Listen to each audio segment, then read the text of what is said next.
apologize again. And before you guys notice, I need to mention this. Yeah, different look. Use my mini camera stand this time because I didn't feel bothered to put my big tripod up this time. But anyway, today guys, I'm here to do another RWBY review. And this review is RWBY Volume 4 Episode 3, guys. Yeah. So guys, for this one being late, because I didn't have time to review it or anything. But anyway, I'm here. I'm about to review Volume 4 Episode 3. So let's get into it. So guys, in this episode, it mostly focused on Blake. Now, we also got some story with Yang. It's similar how last week's episode was, with Weiss merely getting the most character development, getting most shown. But the difference between this episode and that episode is because this time the most of what the episode was focused on was more interesting than what happened with last week's episode, where with Jan, even though we didn't see much of him last episode, even though he was still mentioned quite a bit in the episode, he was more interesting than Weiss' situation was.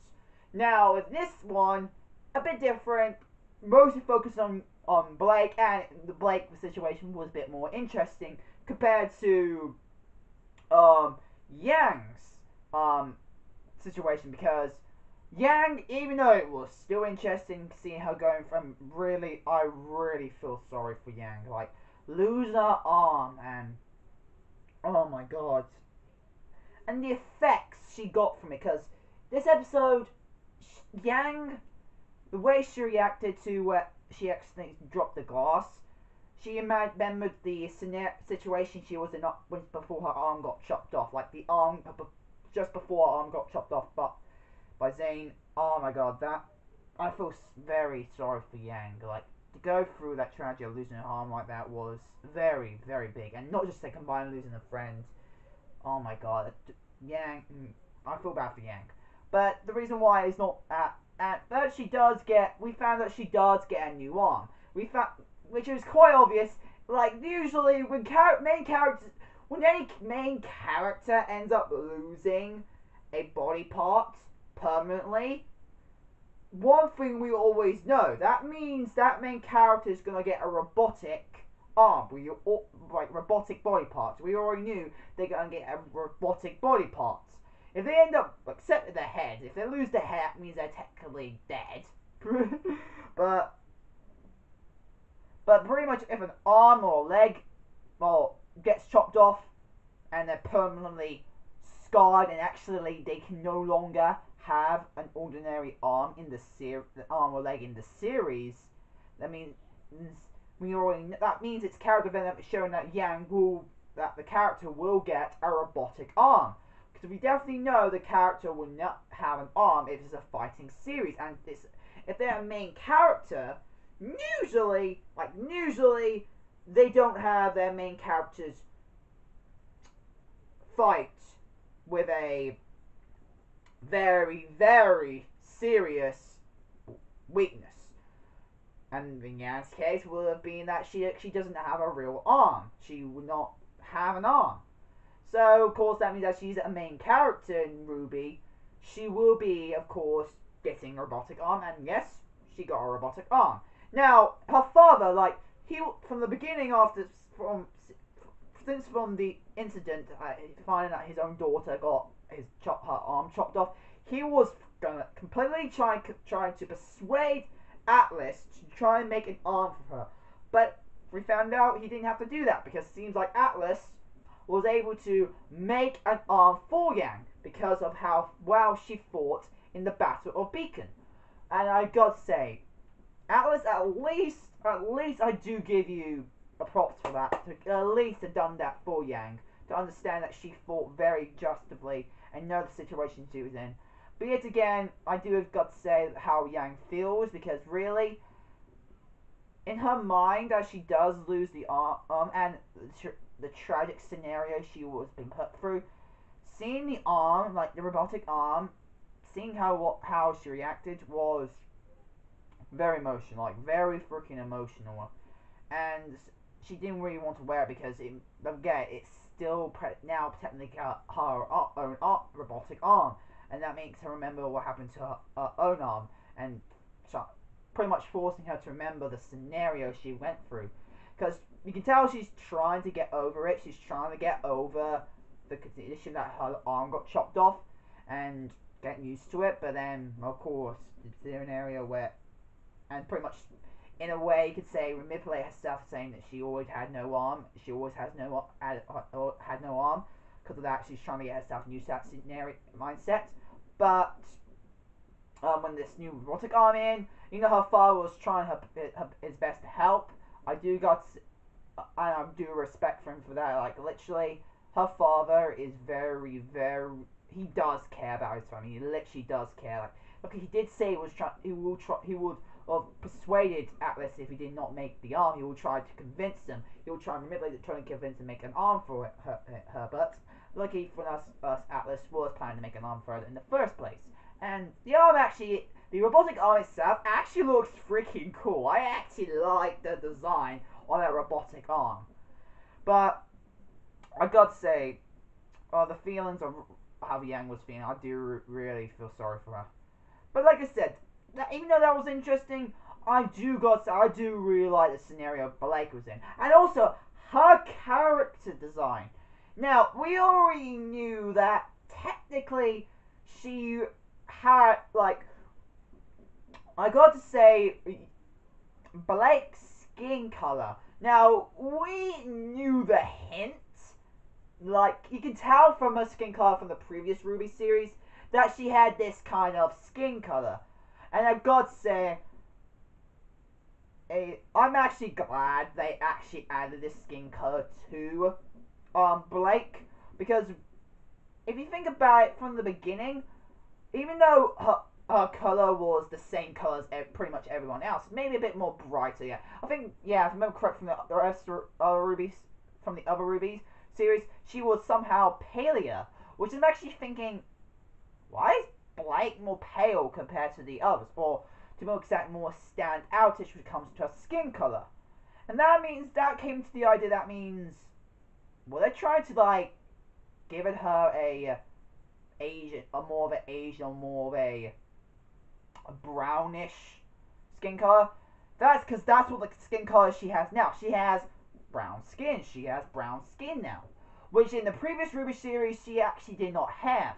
What she had is more of a, you can say actually, more of a yellowish tinge, more of a whitish yellowish tinge skin color, like Asian type skin color, which I'm going to say for the skin cage color, I do say Blake does look more better like this. Like, it did put me off a bit because, like I said, I knew for what she looked like from the previous seasons, and see her different skin color did sort of put me off. But then when I thought about it, technically Blake was that skin color to begin with.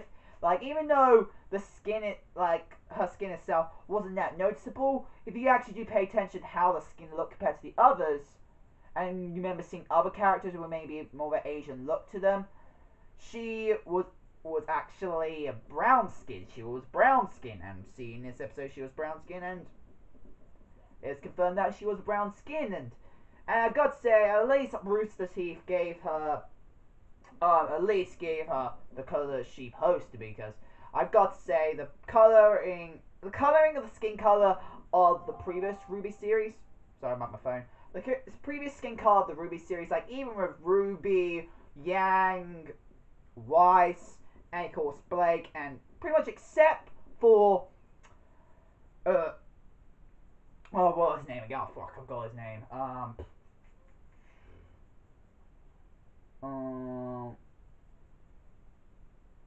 I forgot his name. Why the fuck he was in this episode? Fuck, why I forgot his name?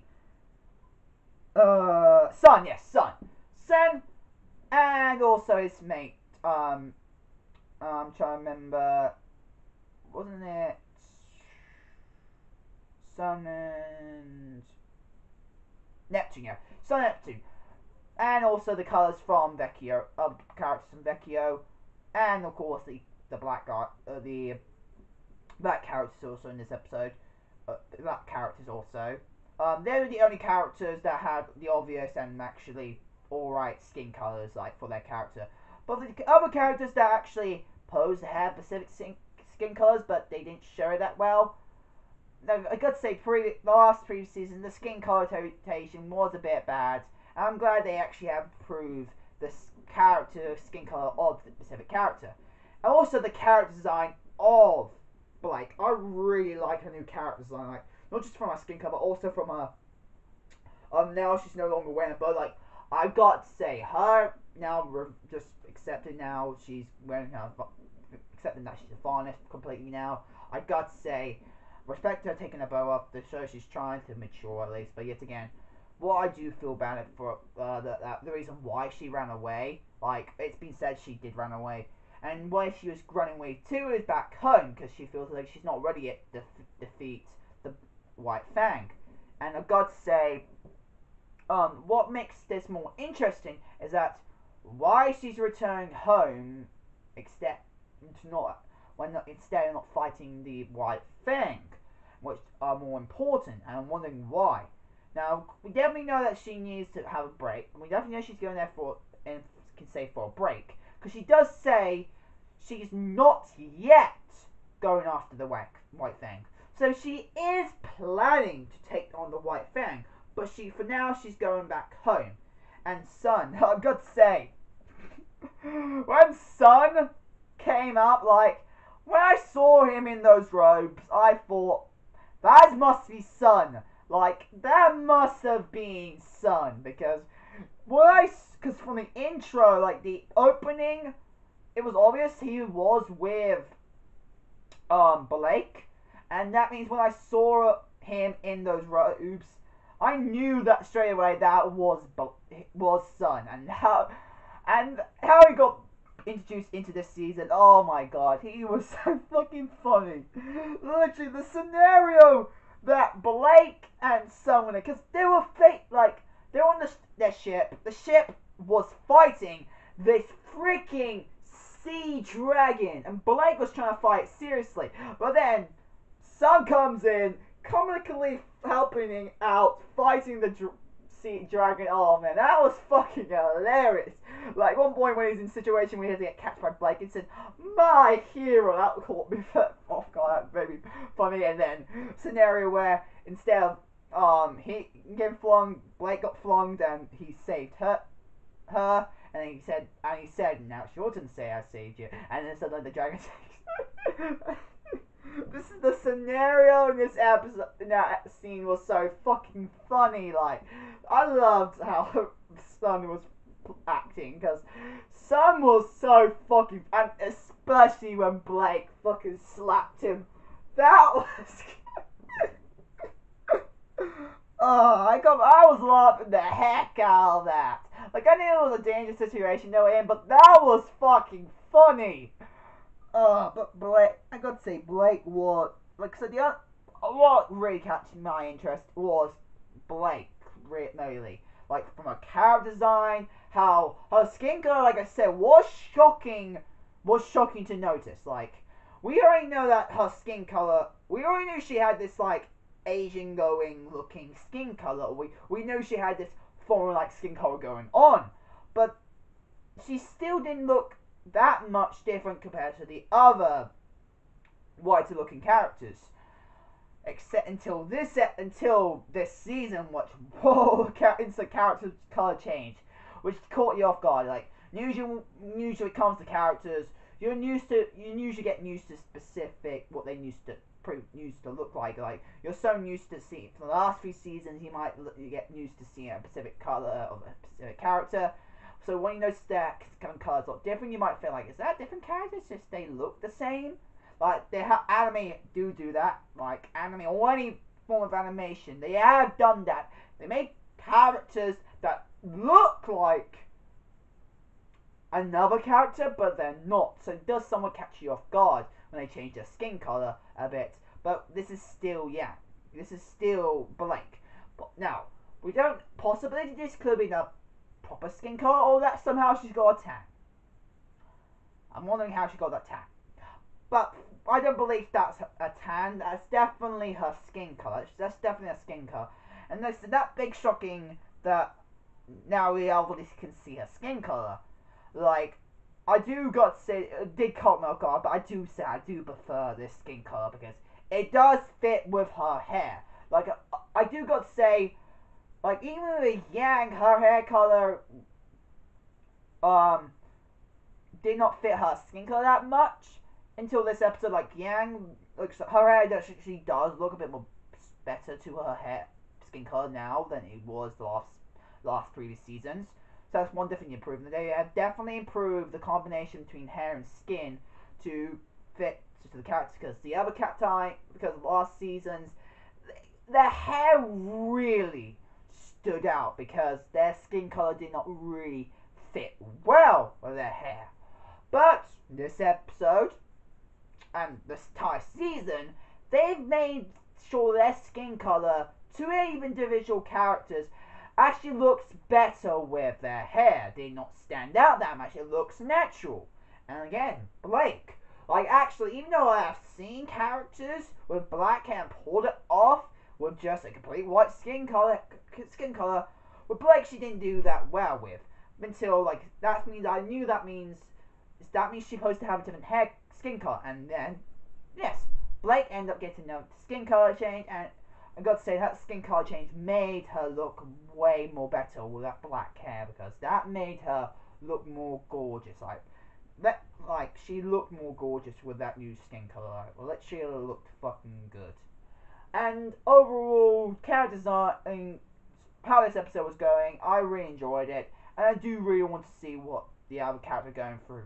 And now we finally now know the scenario of how every single RWBY character, every single Team RWBY is doing, how they're dealing with the scenarios they put in, how RWBY is dealing with now being part of a new team, Team Ranger, and then with Yang dealing with trying to get used to having no arm and get a new one, and then Weiss get pretty much a bastard of her father, like dealing with him, and also Blake dealing with pretty much fear, and yeah, and I pretty much overall I enjoyed this episode, and the animation definitely looks good, like especially the fight scene between the dragons. Oh my god, I fucking love that. Like I said, it was funny, but the fighting scene itself looked so fucking awesome. The animation for it was good, and I'm definitely got to say, Rooster Teeth has definitely improved the animation for this season of RWBY. And I'm glad they're still keeping their comedic side to it, because that's what made RWBY so enjoyable, is their comedic side. And I do like their serious tone they're adding to it as well. They're definitely making it more anime, which I'm glad. And yeah, that's all I've got to say. Anyway guys, that's my RWBY Volume 4 Episode 3 review. Hope you guys like it. Become a chat fans today. If you guys want to send fan mail, go in the description down below. My address, and yeah, hope you guys like it. Comment, subscribe, and I'll see you guys there. Bye guys! Wow.